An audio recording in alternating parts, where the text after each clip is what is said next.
হ্যাঁ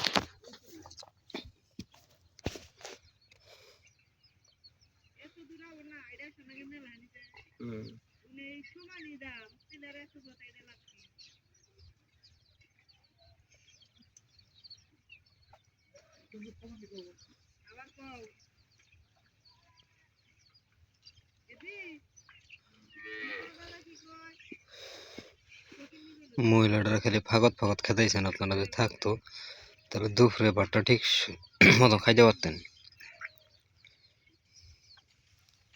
আপনারই দোষ না নয়নেরই দোষ না আমার সবগুলো চাচার দোষ? এখন কেরা জানে দোষটা দেখার। সবগুলো চাচা কয় যে এইটা হয় না ওইটা হয় না।